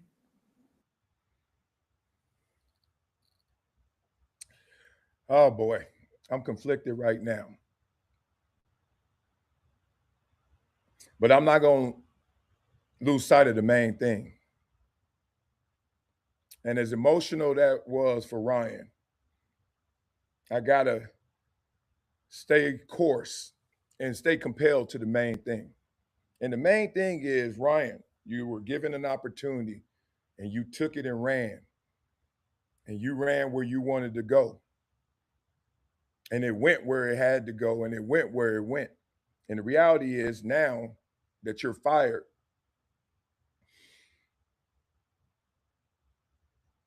your emotion, your recollection is starting to revise how this really went. And as you eulogize yourself and eulogize this moment, I must say, dog, it ain't that serious. It ain't that deep. Golly. Why are we making this more than it is? You're not Cam Newton, so I understand you're not going to say it like Cam Newton did, but dog, what did my grandma say? The truth is simple. Lies are complex. This complex, we are, and I'm done right now, basically. There's more to it, but I mean, what could be more than this? Let's get up out of here. Ain't nothing but a gangster party. I don't want to call you a liar, dog, and I won't. I'm just going to say that everything you said just now wasn't simple.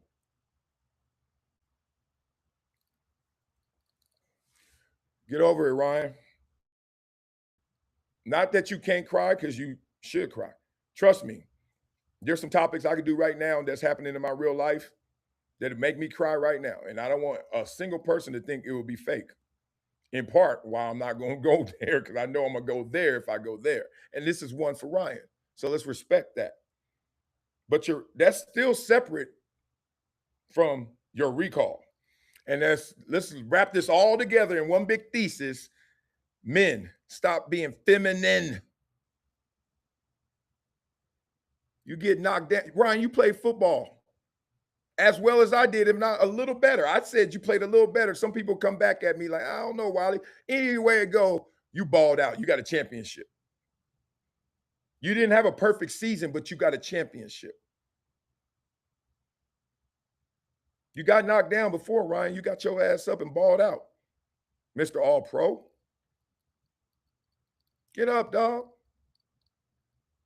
How long you gonna sit there? And I know I don't mean this literally. I mean this figuratively. You're a role model, bro. People rock with you. They still roll with you. Check your phone.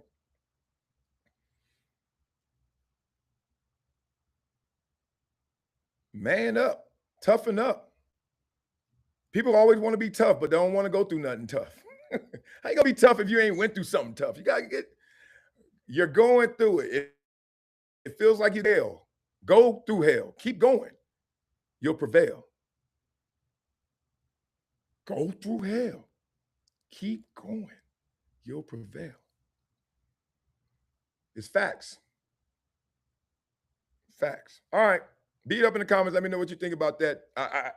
It was just a trifecta. One is Ryan Clark, and you know I'm always interested in Ryan Clark. Y'all can say I'm ready to attack him or beef with him. I'm not. I give him more flowers than I give him hell, but he says some stuff that is worth listening to and learning from. Two, you had the racial element to it. And three, it's ESPN. So I had to give it its proper time. I know I spent the whole show on it, but this is not the end of the show. I still got time. I'm in Vegas. Ain't nobody up. 6:30? Shoot, these people at the tables. I don't gamble, so I ain't going downstairs. I'm good. Let's keep going. Let's keep going. Shall we? All right. We're going to do the LeBron James, and we're going to do the Versuz, and we out of here. What the hell LeBron James done did? Let's get here first. We all saw it, right? Breaking news. LeBron James signed the Philadelphia 76ers on a 2-year, $8 million deal with a player option. Clutch Sports Group and Clutch CEO and Game Over show host Rich Paul tells ESPN. Damn, Rich got a bunch of titles. Good stuff. All right, so Sixers jersey. First of all, duh. Like LeBron was just taking his time to get his daughter into school, to make sure that, you know, I got the house I want, the security detail. Like LeBron knew he was going there. That was the easiest, obvious choice, right? We knew that. We had to know that. That's how it went. So good job, Bron, going to the smart place, which obviously brought out people to say, I don't know if I like that. I don't know if I'm rocking with that. So people want to know. Let's talk the basketball perspective first before we get into the deeper perspective. Why did LeBron choose them? Let's get a little basketball talking here, shall we? But Sean, from a basketball standpoint, what was tough? What was the toughest thing about LeBron ultimately reaching a decision between Philly and everybody else? I'm not talking about the family portion. I'm talking strictly basketball. What was the toughest part about that? I mean, Stephen, you have to look at all the rosters, right? Like Philadelphia, I'm telling you, was not even on this radar, was not in the pool of candidates. Bob Myers went out and got Jaylen Brown. That changed the equation. The Sixers got on the map. And from there, it became for LeBron James now of almost 4 weeks of deliberation with LeBron James, Rich Paul, that inner circle there, and his family eventually. But look at that roster. Like, what we talking about? Maxey, Edgecombe, Jaylen Brown, Embiid. Yeah, going there. I mean, this is along Halle Berry, Robin Givens before. I think I'm gonna go in that movie. I think it's gonna be a good movie. Good Lord, that team is low. Trying to figure out, what is the decision going to be based in? Is the decision based in, a legacy story in going home with Cleveland? Is it based in kind of that middle ground where there is legacy with the Miami Heat? There's also a very good contending team there potentially with Giannis Antetokounmpo and Bam Adebayo. In Cleveland, we know there's Donovan Mitchell, James Harden, Jarrett Allen, Evan Mobley, but he really had to sit with it and figure out, what does it look like going to Philadelphia? Are you going to live in Philly? Are you going to live in New York? Where are you going to live? What are your living conditions going to be there? Do you want to play with these players? We know, over the last year, boy, Philly must suck. They literally, everybody says the same thing. You going to live there? Where you going to live? I mean, I know they have ballers and ballers live there, but it's like you live in L.A. and then it's like nobody ever says, where are you going to live in L.A.? You got to catch these things. This is why we do this show. We do this show because if you don't catch it, we going to catch it. Where you going to live?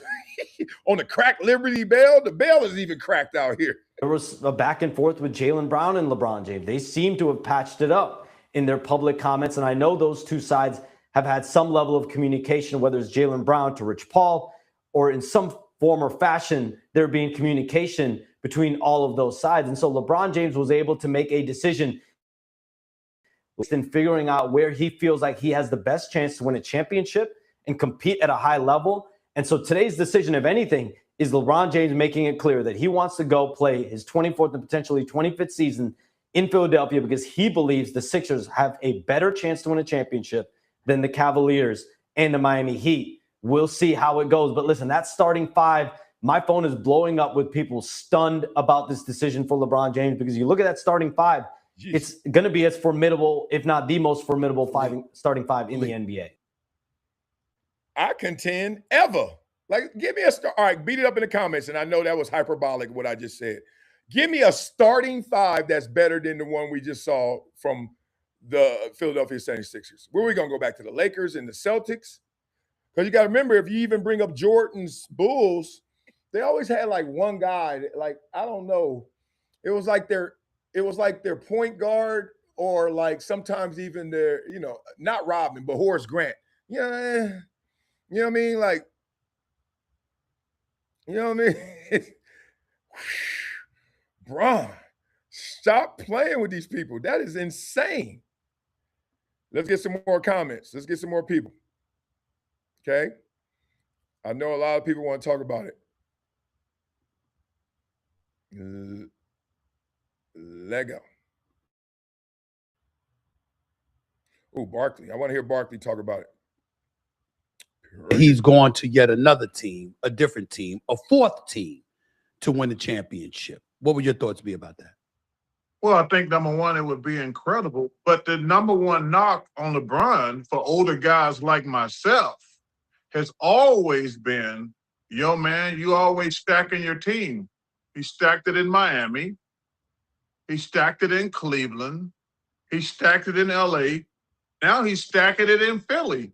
So that, to me, I'm going to still have the same criticism I've always had. He's always stacked his team. And people can say what they want to.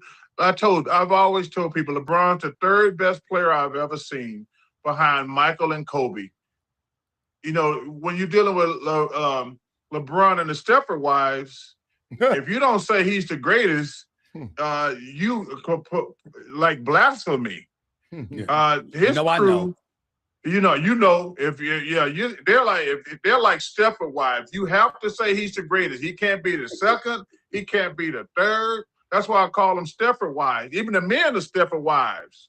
So, listen, LeBron's great, but like I say, my criticism, like, yo, man, he always makes sure he has the best players.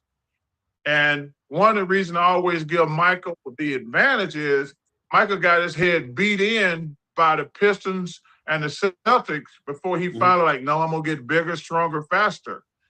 But it'll be a great accomplishment. But I will tell you this: he did put a bullseye on his back coming to the Sixers, because now the Sixers have to win the championship. You can't give me, yes. Do they? I mean, yes. a healthy, Yes. okay.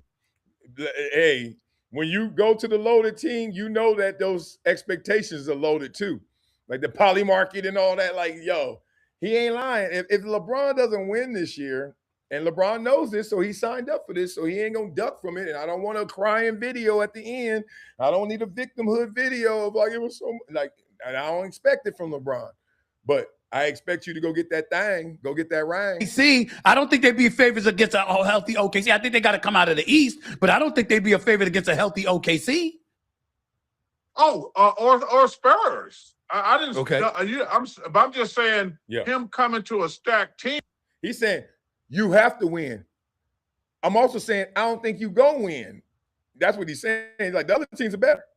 Now we don't know if they're gonna be healthy, blah blah blah, all that. But you ain't go. You went to a team that everybody gonna think is better, but there are other teams out there that were gonna snipe you. You better figure it out. Like this, they have to at least get to the finals. Right. But they won't be favored against OKC, but they are definitely going to be favored to come out of the East. Man, gangster. Let's keep going. We're doing a show now, right? We're not just doing a soliloquy to Ryan Clark, which was really good, captivating to me. I hope you guys enjoyed that. I hope you did. That's what this show is about. We talk about everything and everybody, including myself. Let's go. Come across. This don't look right. I'm sorry. Like, who is this? Gilbert he on the toilet. The echo is telling me that no shirt. 1 + 1 is 2. Uh-oh. Got your beard on and looking like Freeway, going like Philly. What? I know Savannah didn't approve this. Nobody approves going to Philly. Adam Silver, does he not know them little ass statues they made? You see that little ass statue they did for Allen Iverson? They about to have a little ass LeBron James.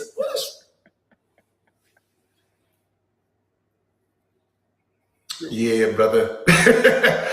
Yeah, I'm congratulations, but I'm booing. Yeah, I'm booing. You boo-booing. That's what you come do. Across. You ain't booing. You boo-booing. You ain't slick. This fool over here taking a deuce while we over here chilling. And look, Gilbert a nut, dog. Gilbert different. I'm telling you. You got to watch Gilbert. And you got to watch Cam Newton, man. Those are my favorites out there. He taking a deuce talking about LeBron.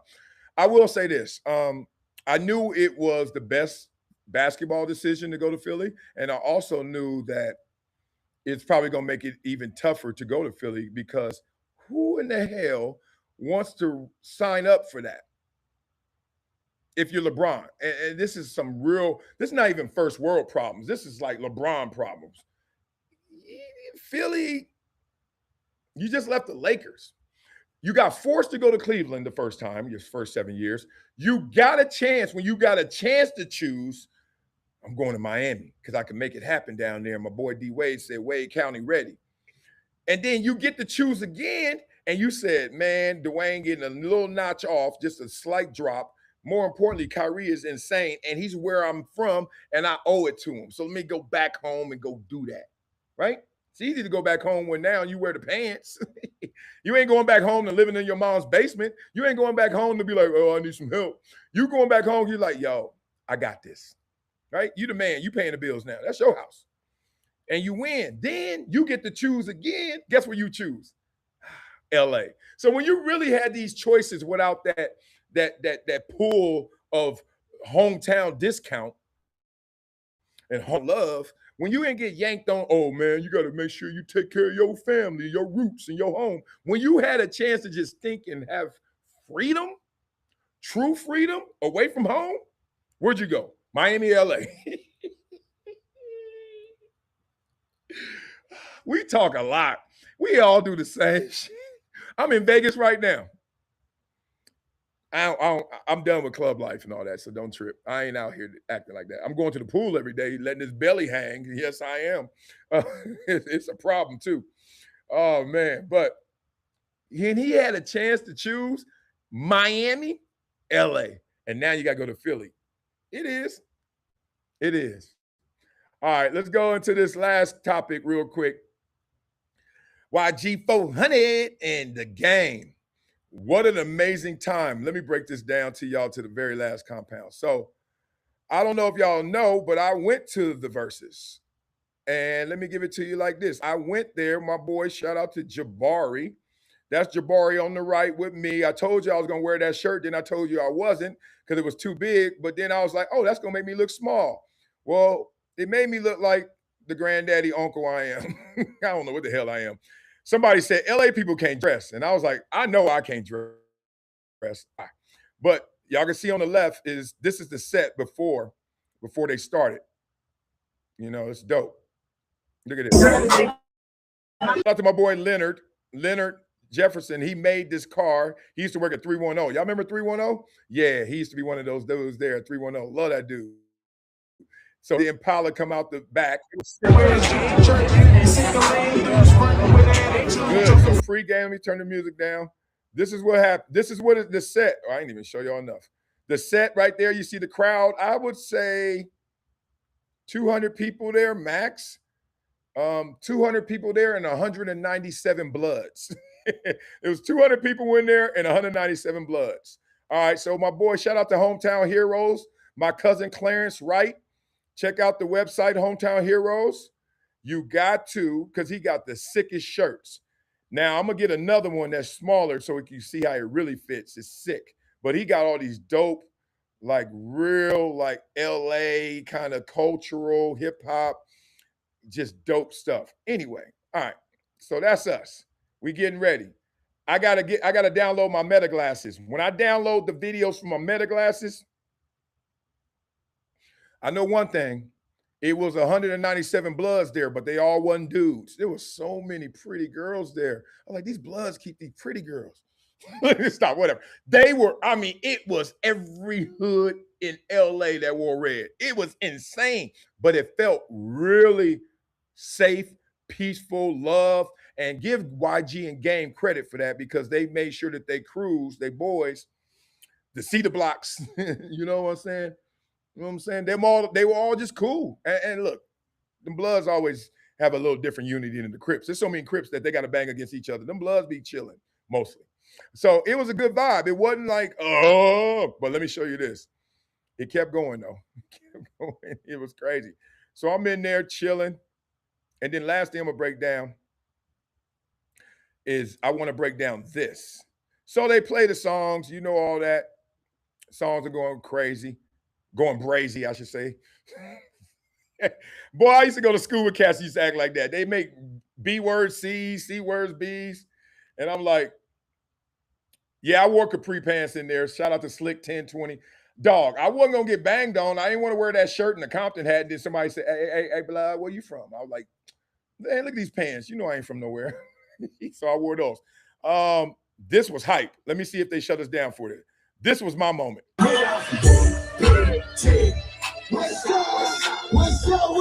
Okay. That's my fingers all crooked. All right. So let me give it to you for real. No, let me finish this and then give it to you for real. Okay. This is the moment. Look at Game. He faded. He be doing that Don Julio trick. I think it's a trick. Vodka. I've seen him do it before with vodka bottle. That's my boy Jabari. We in the zone. It's your boy. We in the zone. Now, at this moment, that's the second time they played that song. They played that song twice. Real spit. Real spit. They played that song twice. Who y'all think won? First of all, beat it up in the comments. The DJ and me has to do this. I know it's the end of the show. Y'all can log off if you don't want it, but you're going to get it. This is it. Pause. All right. They said that YG won 19-3. 19-3. I don't know about all that. This is hard to read. I wish it was easier to read. I could read more. The only songs that Game won was West Side Story. It beat My Ninja. My Ninja, My Ninja. He also won Dreams over Gangbang. And then they said he won Hate It or Love It over Still Brazy.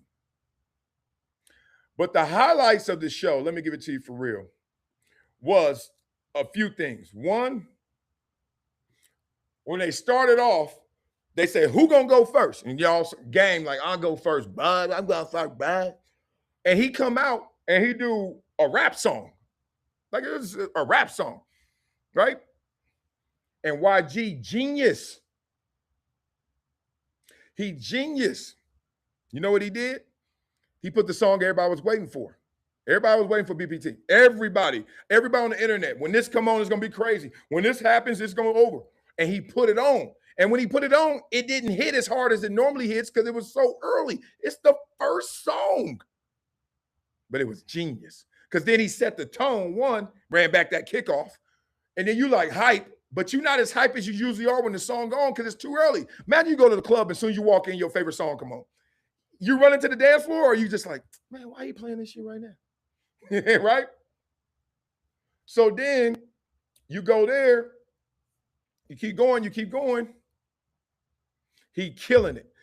Everybody asking around me, you know, I DJ, and more importantly, we just have a convo. And they're like, who gonna win? Why? I said, Game is better at everything, and he's in the wrong show, wrong contest right now. He about to get killed, mollywopped, mopped.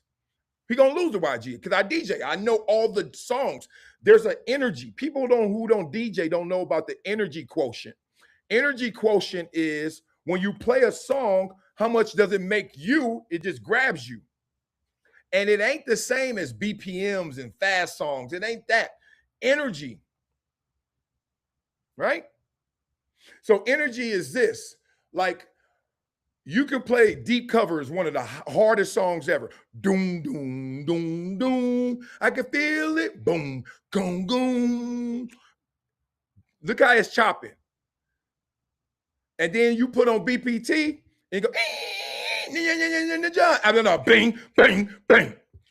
Deep Cover went boom, doom, doom. And this one went bang, bang, bang. That's the energy. That's the energy quotient. So YG has a lot of songs like that. Shout out to Mustard, DJ Mustard, that go, and Game got a lot of songs that go boom, boom, boom. I was like, he gonna get destroyed by energy. And he did. He did. And good for Game the homie. Shout out to Game for real. He knew it. And he even said it. He was like, damn, little homie, he got a lot of songs. Then more importantly, he started singing his songs. He never made it this contest. So I think they both knew they were going to come up. They both going to get their bump in streams. Game he has a bona fide classic album documentary. More importantly, maybe two. More importantly, he has major mainstream hits. You can never take anything from him. And he's confident in who he is. So he's like, yeah, I go against a dude that I know that probably going to beat me because of the setup and what this is. And YG gets the bump because now he gets to go against a mainstream dude and beat him. Because YG, as great as he is not as national as he should be. But that's on his music. But boy, he got a classic too. I think it is. Some say two. I say one for sure. Who do you love? Come on, man. So anyway, that was hype watching that. Best moment though was when they had, I gotta find his name, that Crip rapper, that little Crip rapper that YG brought out. He got this little Crip rapper. I can't even play it. This dude went up there and he had the best performance of the night probably, other than BPT the second time that I just showed you. Pay Gotti. This is it. I can't play but a little of it, but download this song. Let me do my part and then we out of here. This song is crazy. This song is insane and I'm out of here. I couldn't believe that this song, I heard it before, but then I felt it. I felt it when he did it there. Watch this song. Watch this performance. This is crazy. Pay Gotti right here. This is insane. This was the hypest moment of the whole thing. All right, I can't play it. I got to turn it down or they're going to shut us down. Let me go. Here we go. All right. Forget it. It's the end of the show, huh? Let's go. Watch this dude.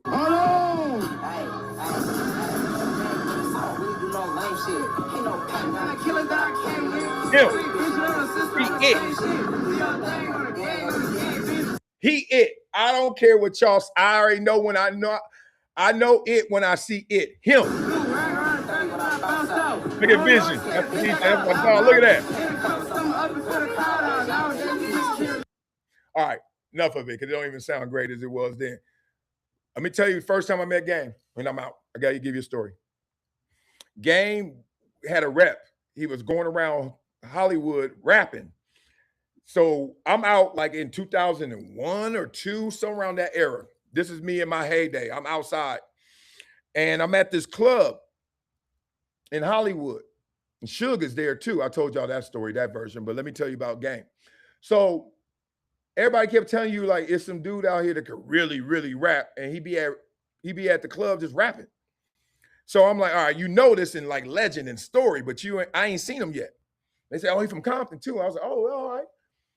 And then we at the club this night, and guess who gets on? Game. And he rapping. And I'm just sitting there, and I was like, I was there, and my boy Dino and all them, and I was like, he gonna go. And I remember seeing him, and I said, hey man, what's up with dog Marcellus? He's like, what's up with dog? What's up? Respect. And later, years later, he would come on the show, and y'all gotta find the segment of him and Max Kellerman freestyling. I don't know if Max did. I think I did. I don't think Max rapped back. Because Max is a real rapper. He got a real album stuff. Game lit Max up like I ain't never see somebody get rapped on. It was so funny. Somebody got a onesie on and all this stuff. It was hilarious. But point being, I remember just giving him love. I was like, man, you going. And it's good. I have nothing to do with his journey. It just was good to see somebody before they do it. And you like betting on them. And then they do it. I'm telling you right now, that dude Pay Gotti, he gone. He next. All right, love for you guys, man. I had an amazing show today. Now I got to go to the gym. When you single and got to mingle, first of all, I ain't going to no clubs. So all you're going to get out of me is a pool party or a lounge. But I'll be outside now, and I got to tuck my gut in now. And second of all, I'll be at the pool having a good day. At the pool being cool, bicking back, bicking boo. Love y'all, man. I hope y'all love me too. I know you do. All right. Peace.